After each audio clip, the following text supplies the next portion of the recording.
Hello students, in this video I will discuss what is the energy stored in capacitor.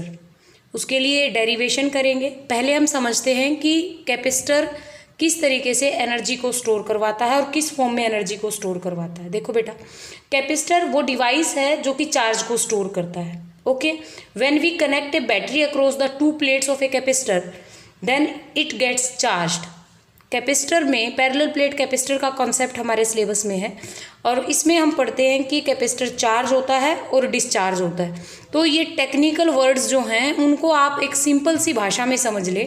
मैंने एक note तैयार किया है, पहले इसको देखें आप। देखो क्या होता है डिस्चार्ज एंड चार्ज कैपेसिटर का मीनिंग समझें आप क्या होता है। ये पैरेलल प्लेट कैपेसिटर है, इसकी plate number 1 plate number 2 initially क्या है, number of holes and number of electrons equal है। जब number of holes plus minus, ये प्लस होल को रिप्रेजेंट करता है, माइनस इलेक्ट्रॉन को रिप्रेजेंट करता है। When number of holes equal to number of electron then capacitor is said to be discharge. इसी को डिस्चार्ज बोलते हैं। यहाँ कोई चार्ज स्टोर नहीं है, देयर इज कैपेसिटर डिस्चार्ज है और there is no potential difference.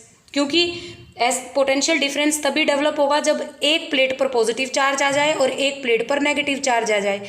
तो इनिशियली कैपेसिटर डिस्चार्ज होगा, पोटेंशियल डिफरेंस जीरो होगा और total charge initial charge zero होगा इस पर। जैसे ही एक बैटरी को अप्लाई करते हैं, बैटरी को अप्लाई करने का मीनिंग एक कनेक्टिंग वायर से दोनों पैरेलल प्लेट को जोड़ देते हैं। बैटरी के नेगेटिव टर्मिनल से स्विच ऑन होने के बाद जैसे ही स्विच ऑन हुआ तो इलेक्ट्रॉन स्टार्ट्स मूविंग। बैटरी से नेगेटिव टर्मिनल से इलेक्ट्रॉन ऐसे मूव कर रहे हैं और इलेक्ट्रॉन जैसे यहाँ प्लेट नंबर 1 के पास होल को रिप्लेस कर देगा। यहाँ पर आ जाएगा इलेक्ट्रॉन, यहाँ पर इलेक्ट्रॉन आ जाएगा, ठीक है। और अब ये इलेक्ट्रॉन इस होल को यहाँ ट्रांसफ़र कर देगा, ये होल क्रिएट हो जाएगा और यहाँ से इलेक्ट्रॉन इस कनेक्टिंग वायर में ऐसे आ जाएगा और यहाँ से मूव करना स्टार्ट कर देगा। अब हुआ क्या है, यहाँ पर इलेक्ट्रॉन आ चुका है, ये नेगेटिव हो गया है, ठीक है। अब देखो इस प्लेट पर 1 2 3 नेगेटिव चार्ज मैंने दिखाए हैं। तो इस प्लेट पर और इधर क्या हो गए, 3 पॉजिटिव हो गए। तो पोटेंशियल डिफरेंस डेवलप होना स्टार्ट हो गया। जैसे ही स्विच ऑन हुआ कैपेसिटर स्टार्ट चार्जिंग, इसी को चार्जिंग बोलते हैं। और potential difference increases exponentially, potential difference increase होना स्टार्ट हो गया। और ये प्रोसेस तब तक होती रहेगी जब तक फुली चार्ज ना हो जाए। यानी कि इस प्लेट पर प्लेट नंबर 1 पर सारे इलेक्ट्रॉन ना हो जाए और प्लेट नंबर 2 पर सारे होल्स ना हो जाए। अब ये इलेक्ट्रॉन ऐसे मूव करता हुआ बैटरी से इधर आएगा। फिर नेक्स्ट टाइम क्या होगा, इलेक्ट्रॉन जो यहाँ से मूव करके आया था वो इलेक्ट्रॉन इस होल को रिप्लेस कर देगा। यहाँ पर इलेक्ट्रॉन ऑक्यूपाई हो जाएगा, यहाँ इलेक्ट्रॉन आ जाएगा और ये होल इधर चला जाएगा, ये पॉजिटिव हो जाएगा और ये वाला इलेक्ट्रॉन इधर वायर में आ जाएगा। समझ में आई बात? इस तरीके से motion of the electron start हो जाएगा। इसको चार्जिंग ऑफ द कैपेसिटर बोलते हैं। ओके, अब हम अपने कॉन्सेप्ट पे आते हैं। देखिए, work done to charge the capacitor. ये वर्क डन करना पड़ेगा। अब इनिशियली हमें पता है कैपेसिटेंस C है, चार्ज Q है, पोटेंशियल डिफरेंस V है।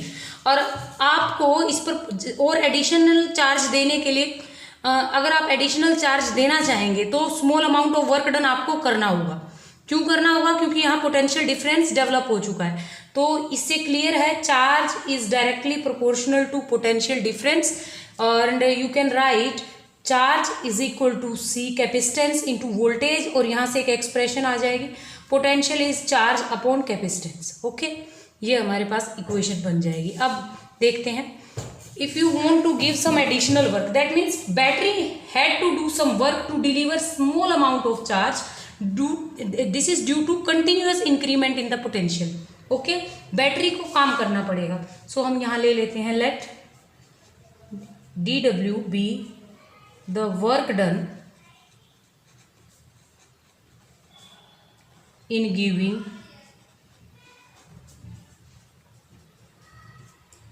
additional charge dq to capacitor. Okay, and we know that work done is product of potential and charge. So you can write, ये नोट तो अलग है डेरिवेशन से, समझने के लिए है। अब आप वर्क डन को लिखेंगे, work done is given by small amount of work done is equal to product of potential and charge. Okay, अब potential is given by charge upon capacitance into D Q. अब यहाँ से देखिए, पहले initially जब ये डिस्चार्ज था capacitor तो चार्ज 0 था और फाइनली फुली चार्ज होने पर कैपिटल क्यू चार्ज आ गया है। तो टोटल वर्क डन निकालने के लिए आप इंटीग्रेट कर दोगे, integrating it take 1/c outside Q D Q and integration is from 0 to capital Q. Initially discharge 0 charge और फुली चार्ज कैपिटल क्यू हमने लिया है। ओके, इंटीग्रेशन अप्लाई कर दें बेटा 1/c Q square by 2 and lower limit upper limit. So work done is equal to 1/2 c और आप लिखेंगे Q square minus 0 upper limit minus lower limit, और इससे वर्क डन की एक एक्सप्रेशन आ गई। Work done is equal to Q square divide by 2c। Okay, ये वर्क डन बैटरी करेगी for giving additional charge D Q to the capacitor. ये work done battery के द्वारा किया गया काम है जो कि स्मॉल चार्ज डी क्यू से कैपिटल क्यू तक उसको चार्ज कर देगी। ओके, ठीक है।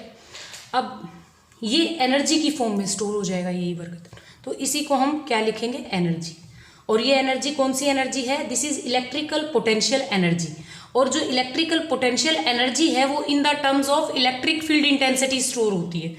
अब इसकी और भी फॉर्म आपको ध्यान करनी चाहिए, जैसे कि आप यहाँ पर अगर फॉर्मूले, अब अगर आपके पास न्यूमेरिकल में चार्ज और कैपेसिटेंस गिवन है तो इससे वर्क डन निकल जाएगा, इससे energy stored in the capacitor find out हो जाएगी। You can put C is equal to charge upon potential. So यहाँ से आप पुट कर सकते हो इस पे charge upon potential. So work done क्या आ जाएगा आपके पास, Q square divide by 2, C की जगह चार्ज अपॉन पोटेंशियल रख दोगे।